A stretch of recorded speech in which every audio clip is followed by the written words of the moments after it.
Bloomberg Audio Studios. Podcasts, radio, news.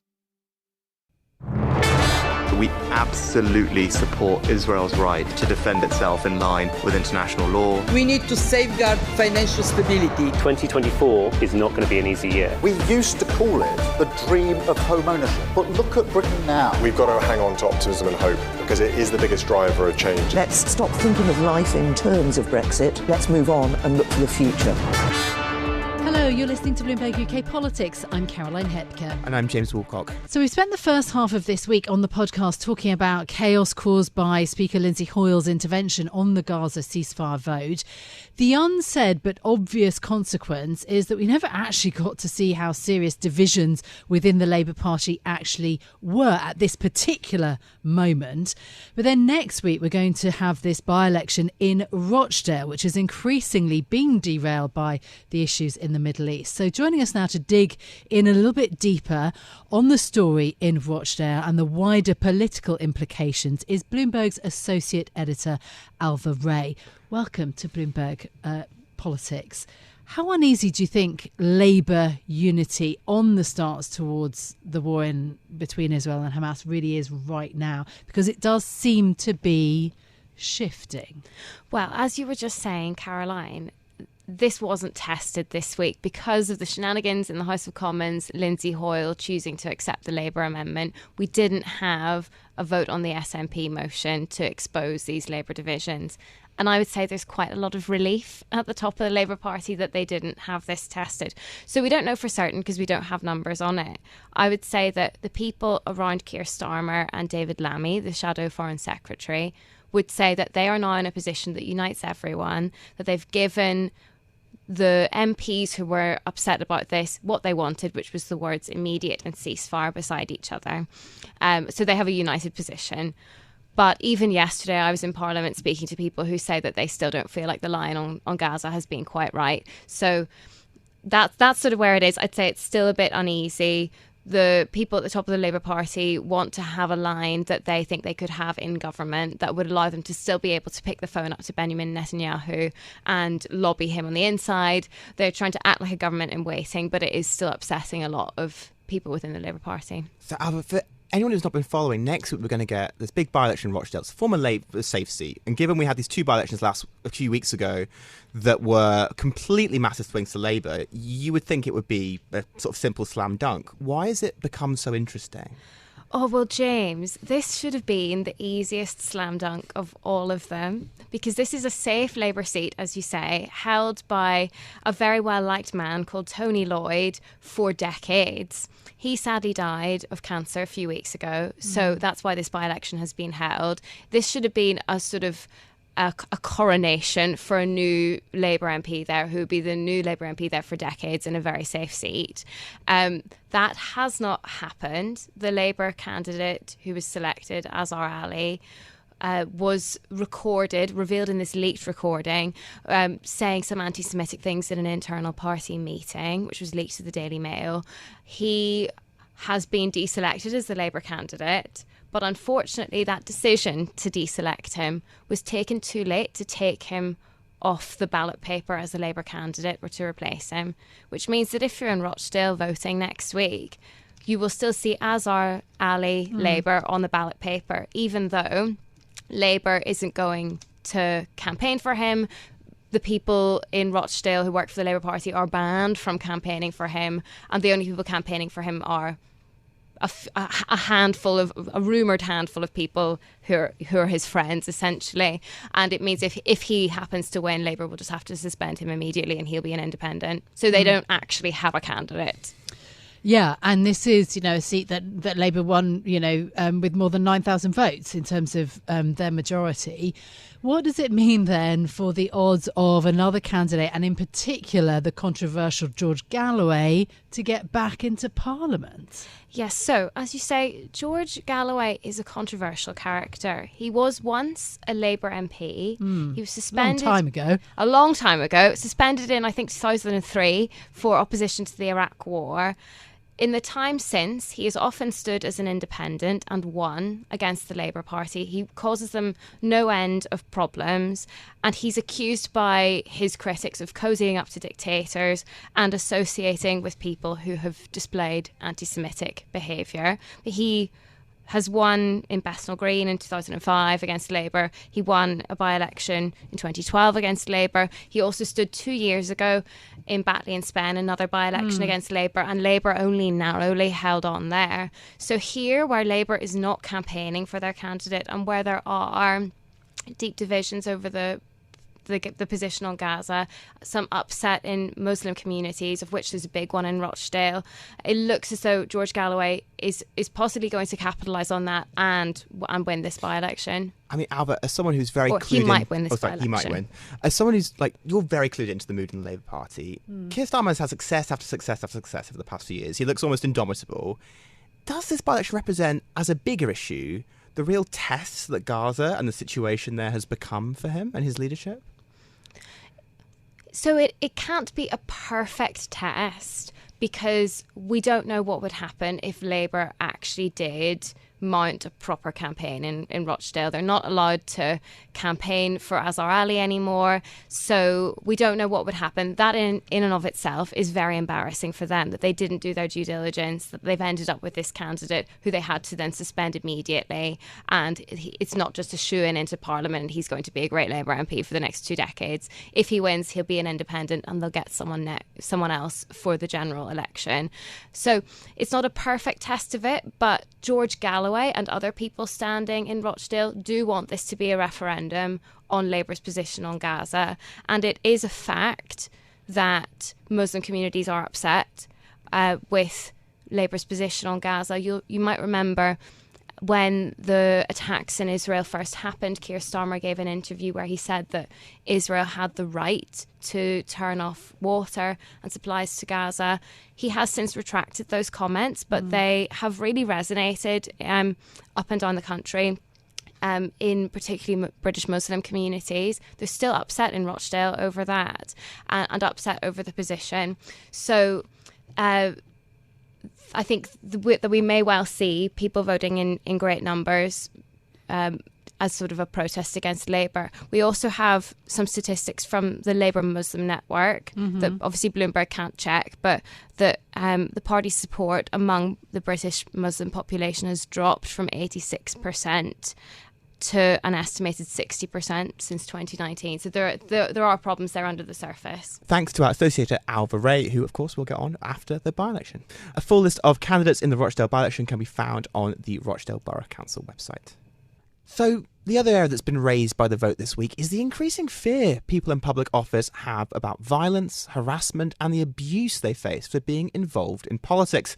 Alice Perry is the former chair of Labour's National Executive Committee and a former councillor in the borough of Islington. Thank you for joining us, Alice. What's it like to work in politics?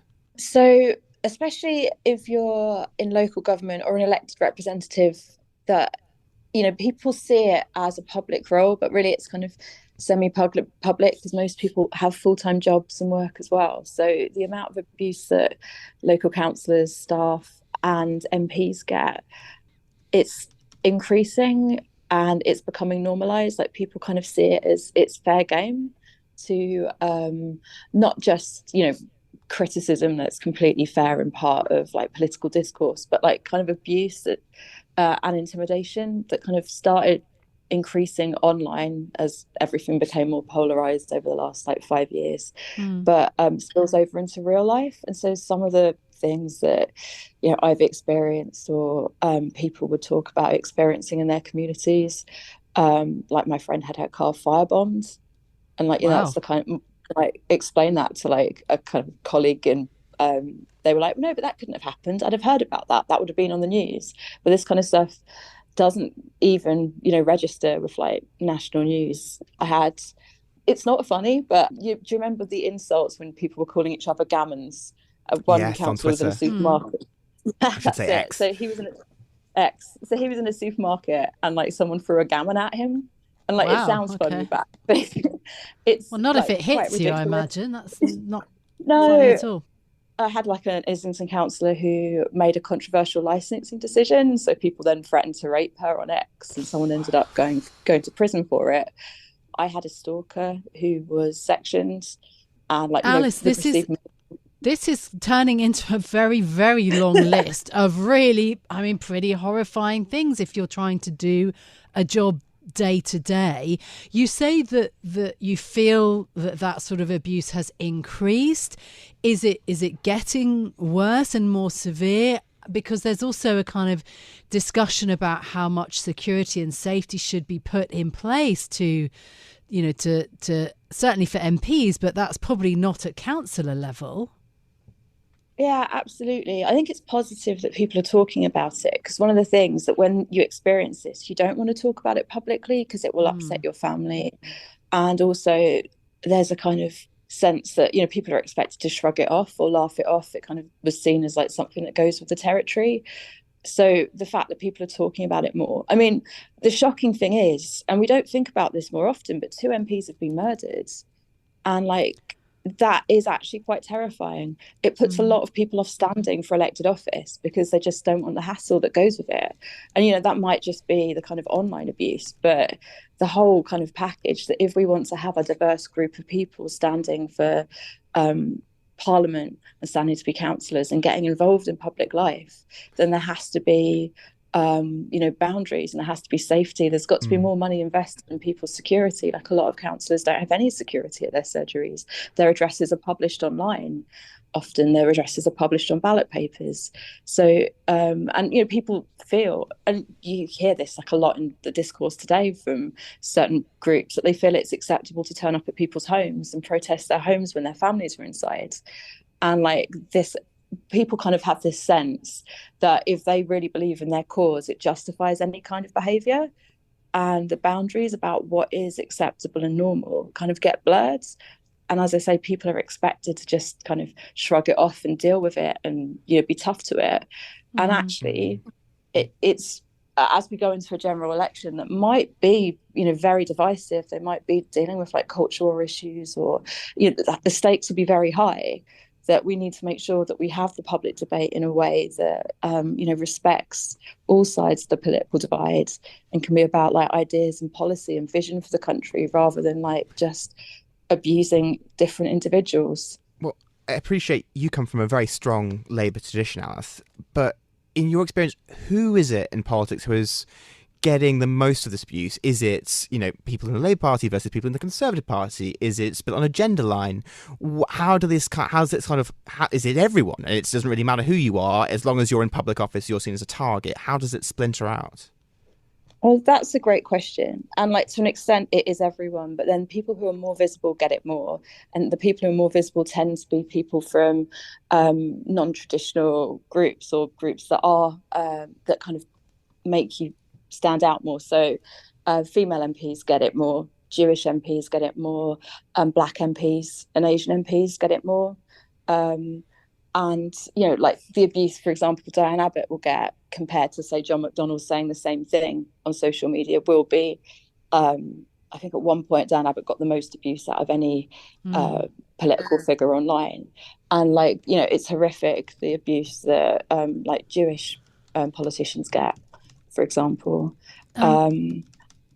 Alice, does it put you off, being as engaged in politics? Does it put others off? I mean, it's a question that's been asked before, hasn't it? But I think, as you say, a hugely important moment this year in terms of a general election. Is that the real worry, that it will lead to, less political participation? Definitely. So I was co-chair of the local government Labour group's Women Leadership Task Force, and we were looking at what the barriers were that preventing women from standing. And this was like something that got raised time and again, that the abuse that people get does really puts normal people off being involved in politics. From going to a party meeting that might have like a kind of toxic culture, to like the abuse you get online, to being abused on the street, and for wearing your rosette or whatever, and that it crosses, this is a cross-party thing. we need to really look at this because it's endangering democracy, to be honest. We need people from all walks of life to feel they can get involved in politics and that politics for them. And so this is something that does need to be addressed, and there needs to be resources behind it because, frankly, the police don't have the resources to deal with this. On that and where we put these resources, Alice, like I was struck by your comment about visibility. Something that is extremely visible right now is obviously the Israel-Hamas war, and that seems to be driving up, if you look at the police statistics, anti-Semitism and also Islamophobia across the country. Is that something that you're seeing in sort of Labour Party politics and local politics as well? So obviously, well, I used to, when I was on the National Executive Committee, used to deal with a lot of the complaints that would adjudicate the cases, and there was an absolute avalanche of anti-Semitic abuse, and also it intersected with like misogyny, anti-Black racism, Islamophobia, anti-LGBT hate as well, like an enormous rise in the cases we saw over the years. And it's really positive that Labour have taken a lot of steps to address this, and their EHRC action plan has done a lot as well. But the actual statistics you get of hate crimes since the 7th of October is really shocking, and something that does need to be properly addressed, and to ensure that everyone feels safe and feels they can make their point and have a kind of respectful discussion about really emotive, important political issues. And that there's no hierarchy as well of like discrimination, and that all discrimination is wrong and should be dealt with. Alice, thank you so much for being with us on the Bloomberg UK Politics podcast to talk about this. And it is a hugely important issue, and one that deserves a lot of focus and more support. Alice Perry, former chair of Labour's National Executive Committee and also a former councillor in the borough of Islington. Thank you so much for your time. Joining us now for a broader discussion about the rising dangers facing MPs is Sue Moore. Sue is the CEO of the Jo Cox Foundation, set up in memory of the Labour MP, Jo Cox, who was murdered on her way to meet constituents in 2016. Sue, thank you very much for spending the time with us. Is the situation for politicians in the UK getting worse? Definitely, yes. We think that this isn't a new issue, but it is certainly something that's been getting worse, certainly over the last 10 years. If you talk to politicians who either kind of served previously or have been serving for a long time, they will all tell you that this is an issue that has got worse over time. In fact, the chair of the foundation is Jackie Smith, who used to be the Home Secretary, and she says that she doesn't recognise really the state of abuse and intimidation in politics compared to her time when she was Home Secretary. What do you think is driving that environment? In terms of British politics? Is it the culture wars? Is it about the Israel-Hamas war? Is it something specific if you say that there is this big increase? I think there's a number of different reasons why we're seeing this happening. I think one of the things is that we've had a number of yes-no issues that have divided people. So that's not just Brexit, but also independence in Scotland. When we've spoken to some Scottish MPs, they've said that actually that was when they first started to receive a lot of abuse back in 2014. So I think there is that issue that when you've got those very divisive problems, then people sort of forget how to have those civilized debates because everything becomes one side or the other. So I think that's certainly an issue. I think there's also an issue with social media.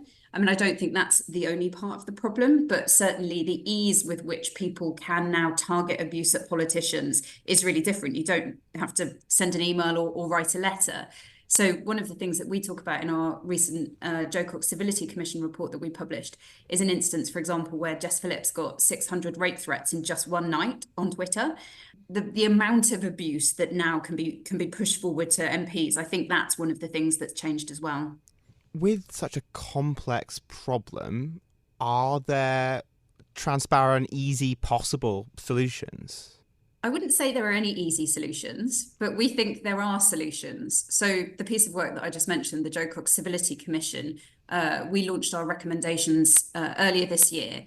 So we took as the starting point of that piece of work that this issue is incredibly complex and it requires efforts from people across different sectors. So that's social media companies, as I've mentioned. It's also the government, political parties themselves, police and security services, And we think there's also a big role there, for example, in political education. So we've put forward 28 recommendations, which we think will make a difference. And some of those are things that will make a difference in the short term. So will help the safety of those people who are currently serving. So those are things around sort of guidance, for example, really clear guidance on what level of abuse needs to be reported to the police. Yeah. And there are some things that we know are going to be much longer term, for example, things like political education. Sure. In terms of the police, there is discussion about backing wider police powers in order to disperse protests outside or around Parliament. Is that a threat to democracy? Is it a sort of necessary precaution in your view? So we wouldn't go as far as to say that there needed to be new legislation around dispersing protests, particularly outside Parliament and actually even outside MPs' offices. One thing that we do feel really strongly about is protests outside MP and wider politicians' homes as well. And we've seen a number of examples of that in the most recent weeks. And actually that, even if it's not illegal, is a real intimidatory tactic, particularly for MPs who have their family, their kids at home. You know, that's something that is really frightening potentially if you've got a group of protesters outside your house. Sue Moore, CEO of the Jo Cox Foundation, thank you very much for joining us on Bloomberg UK Politics. Yeah, I think some very important points that are being made from the foundation there about how to deal with the intimidation of MPs. I think this is going to be an issue really for the whole rest of the year. The by-election in Rochdale, of course, being next Thursday. That's it from us for today. If you like the programme, don't forget to subscribe. Give it 5 stars so that other people can find it on Apple Podcasts, Spotify or wherever you listen. This episode was produced by Tiwa Adebayo and our audio engineer was Marufal Hussain. I'm James Woolcock. And I'm Caroline Hepker. We'll be back with more next week. This is Bloomberg. Bloomberg UK Politics. Listen weekdays at noon on DAB Digital Radio in London.